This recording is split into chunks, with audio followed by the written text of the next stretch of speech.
Chapter 1, in which a house is built at Pooh Corner for Eeyore. One day, when Pooh Bear had nothing else to do, he thought he would do something, so he went round to Piglet's house to see what Piglet was doing.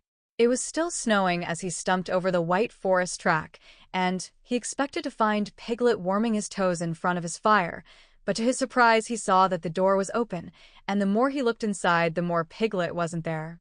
"He's out," said Pooh sadly. "That's what it is. He's not in. I shall have to go a fast-thinking walk by myself.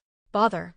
But first he thought that he would knock very loudly just to make quite sure, and while he waited for Piglet not to answer, he jumped up and down to keep warm, and a hum came suddenly into his head, which seemed to him a good hum, such as is hummed hopefully to others. "The more it snows, the more it goes, the more it goes on snowing. And nobody knows how cold my toes are growing. So what I'll do," said Pooh, "is I'll do this. I'll just go home first and see what the time is, and perhaps I'll put a muffler around my neck, and then I'll go and see Eeyore and sing it to him." He hurried back to his own house, and his mind was so busy on the way with the hum that he was getting ready for Eeyore that, when he suddenly saw Piglet sitting in his best armchair, he could only stand there rubbing his head and wondering whose house he was in. "Hello, Piglet," he said. "I thought you were out." "No," said Piglet. "It's you who were out, Pooh." "So it was," said Pooh. "I knew one of us was." He looked up at his clock, which had stopped at 5 minutes to 11 some weeks ago. "Nearly 11 o'clock," said Pooh happily. "You're just in time for a little smackerel of something," and he put his head into the cupboard. "And then we'll go out, Piglet, and sing my song to Eeyore." "Which song, Pooh?" "The one we're going to sing to Eeyore," explained Pooh. The clock was still saying 5 minutes to 11 when Pooh and Piglet set out on their way half an hour later. The wind had dropped, and the snow, tired of rushing round in circles trying to catch itself up, now fluttered gently down until it found a place on which to rest, and sometimes the place was Pooh's nose and sometimes it wasn't, and in a little while Piglet was wearing a white muffler round his neck and feeling more snowy behind the ears than he had ever felt before. "Pooh," he said at last, and a little timidly because he didn't want Pooh to think he was giving in, "I was just wondering, how would it be if we went home now and practiced your song, and then sang it to Eeyore tomorrow, or the next day, when we happen to see him?" "That's a very good idea, Piglet," said Pooh. "We'll practice it now as we go along. But it's no good going home to practice it, because it's a special outdoor song which has to be sung in the snow." "Are you sure?" asked Piglet anxiously. "Well, you'll see, Piglet, when you listen, because this is how it begins. The more it snows, tiddly-pom." "Tiddly what?" said Piglet. "Pom," said Pooh. "I put that in to make it more hummy. The more it goes, tiddly-pom, the more—" "Didn't you say snows?" "Yes, but that was before." "Before the tiddly-pom?" "It was a different tiddly-pom," said Pooh, feeling rather muddled now. "I'll sing it to you properly, and then you'll see." So he sang it again. "The more it snows, tiddly-pom, the more it goes, tiddly-pom, the more it goes, tiddly-pom, on snowing. And nobody knows, tiddly-pom, how cold my toes, tiddly-pom, how cold my toes, tiddly-pom, are growing." He sang it like that, which is much the best way of singing it, and when he had finished he waited for Piglet to say that, of all the outdoor hums for snowy weather he had ever heard, this was the best. And, after thinking the matter out carefully, Piglet said, "Pooh," he said solemnly, "it isn't the toes so much as the ears." By this time they were getting near Eeyore's gloomy place, which was where he lived, and as it was still very snowy behind Piglet's ears, and he was getting tired of it, they turned into a little pine wood and sat down on the gate which led into it. They were out of the snow now, but it was very cold, and to keep themselves warm they sang Pooh's song right through 6 times, Piglet doing the tiddly-poms and Pooh doing the rest of it, and both of them thumping on the top of the gate with pieces of stick at the proper places. And in a little while they felt much warmer, and were able to talk again. "I've been thinking," said Pooh, "and what I've been thinking is this. I've been thinking about Eeyore." "What about Eeyore?" "Well, poor Eeyore has nowhere to live." "Nor he has," said Piglet. "You have a house, Piglet, and I have a house, and they are very good houses. And Christopher Robin has a house, and Owl, and Kinga, and Rabbit have houses, and even Rabbit's friends and relations have houses or somethings, but poor Eeyore has nothing. So, what I've been thinking is, let's build him a house." "That," said Piglet, "is a grand idea. Where shall we build it?" "We will build it here," said Pooh. "Just by this wood, out of the wind, because this is where I thought of it. And we will call this Pooh Corner. And we will build an Eeyore house with sticks at Pooh Corner for Eeyore." "There was a heap of sticks on the other side of the wood," said Piglet. "I saw them. Lots and lots. All piled up." "Thank you, Piglet," said Pooh. "What you have just said will be a great help to us. And because of it, I could call this place Pooh and Piglet Corner if Pooh Corner didn't sound better, which it does, being smaller and more like a corner. Come along." So they got down off the gate and went around to the other side of the wood to fetch the sticks. Christopher Robin had spent the morning indoors going to Africa and back, and he had just got off the boat and was wondering what it was like outside, when who should come knocking at the door but Eeyore. "Hello, Eeyore," said Christopher Robin as he opened the door and came out. "How are you?" "It's snowing still," said Eeyore gloomily. "So it is." "And freezing." "Is it?" "Yes," said Eeyore.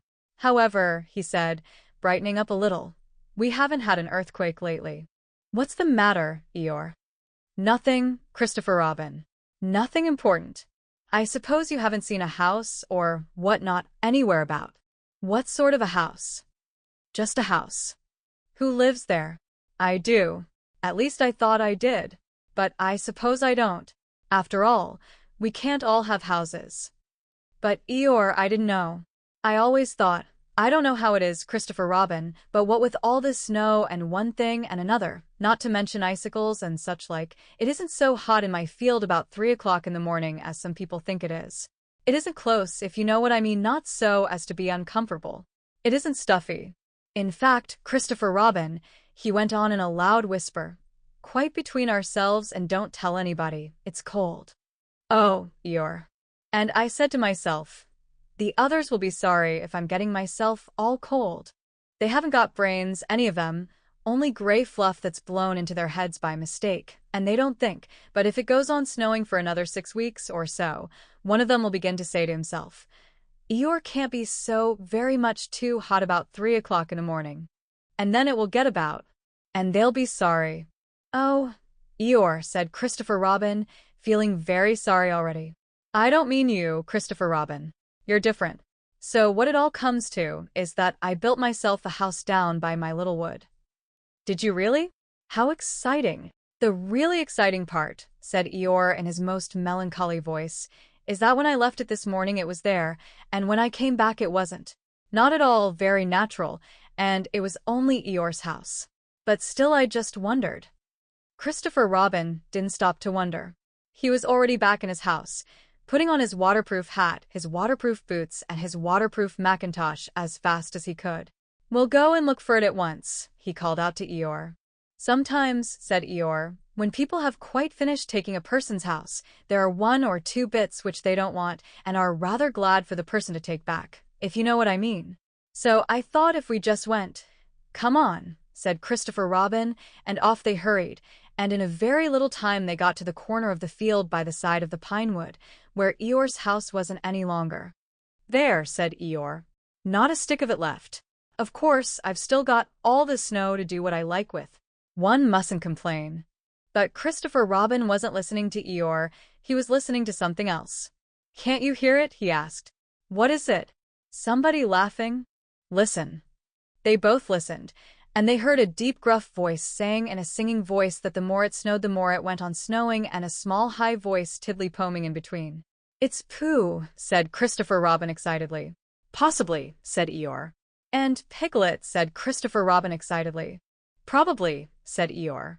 "What we want is a trained bloodhound." The words of the song changed suddenly. "We've finished our house," sang the gruff voice. "Tiddly-pom," sang the squeaky one. "It's a beautiful house." Tiddly-pom. "I wish it were mine."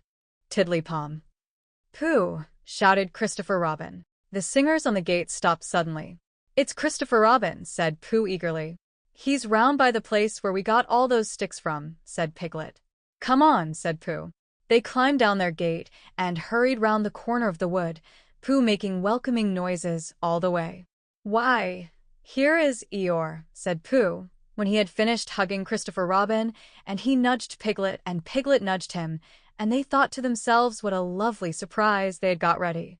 "Hello, Eeyore." "Same to you, Pooh Bear, and twice on Thursdays," said Eeyore gloomily. Before Pooh could say, "Why Thursdays?"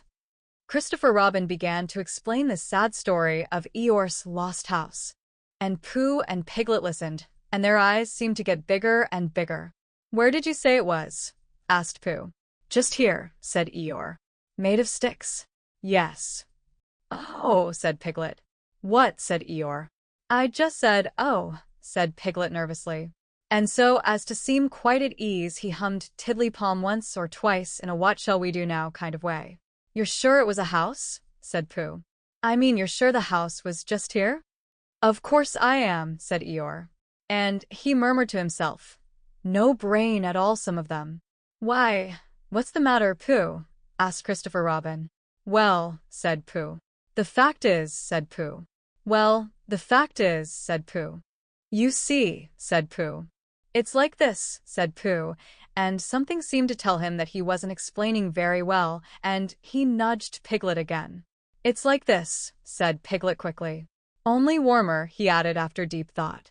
"What's warmer?" "The other side of the wood, where Eeyore's house is." "My house?" said Eeyore. "My house was here." "No," said Piglet firmly. "The other side of the wood." "Because of being warmer," said Pooh. "But I ought to know." "Come and look," said Piglet simply, and he led the way. "There wouldn't be two houses," said Pooh. "Not so close together." They came round the corner, and there was Eeyore's house, looking as comfy as anything. "There you are," said Piglet. "Inside as well as outside," said Pooh proudly. Eeyore went inside, and came out again. "It's a remarkable thing," he said. "It is my house, and I built it where I said I did, so the wind must have blown it here. And the wind blew it right over the wood and blew it down here, and here it is as good as ever. In fact, better in places." "Much better," said Pooh and Piglet together. "It just shows what can be done by taking a little trouble," said Eeyore. "Do you see, Pooh? Do you see, Piglet? Brains first, and then hard work. Look at it." "That's the way to build a house," said Eeyore proudly. So they left him in it. And Christopher Robin went back to lunch with his friends Pooh and Piglet, and on the way they told him of the awful mistake they had made. And when he had finished laughing, they all sang the outdoor song for snowy weather the rest of the way home, Piglet, who was still not quite sure of his voice, putting in the tiddly-poms again. "And I know it seems easy," said Piglet to himself, "but it isn't everyone who could do it."